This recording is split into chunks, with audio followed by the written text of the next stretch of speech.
கடந்த ஒரு 3 வாரமாக பார்த்தீங்கன்னா எங்கள் அம்மாவுக்கு ரொம்ப உடம்பு சரியாமல் போயிடுச்சு. ஸ்கேன் எடுத்தோம், பயாப்சி எடுக்கணும்னு சொல்லிட்டாங்க.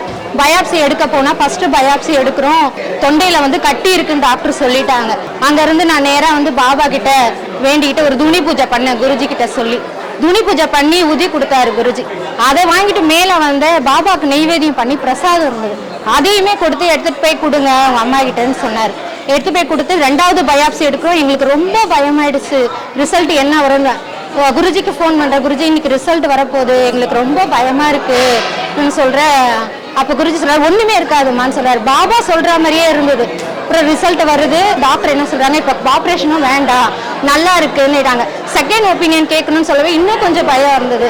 திருப்பி பாபா கிட்ட ப்ரேயர் பண்ணி அந்த உதியே திருப்பி எடுத்துக்கிட்டோம். நாங்கள் எடுத்துகிட்ட பிறகு டாக்டர், பெரிய டாக்டர் சொல்லிட்டாரு எதுவுமே வேண்டாம், இப்போ என்ன தெரியல உங்களுக்கு எதுவுமே இல்லாத மாதிரி ஆயிடுச்சுன்னு சொல்லும்போது எங்களுக்கு ரொம்ப சந்தோஷமாக இருந்தது. அந்த பாபாவுடைய அருள் தான் எங்களுக்கு. நம்ம கேட்போம் பாபா இன்னைக்கு ஆசீர்வாதம் பண்ணுங்கன்னும் போது கண்ணை மூடிட்டு வரணும், மேலேருந்து அழகாக தலையிலேருந்து அந்த பூ வந்து கீழே விழுது, ஆசீர்வாதமும் பண்ணுறாரு எல்லாருக்கும். சாய்நாத் மகாராஜுக்கு ஜெய். ஓம் ஸ்ரீ சாய் பகவதே நமஹ. ஓம் ஸ்ரீ சாய் வாசுதேவாய நமஹ.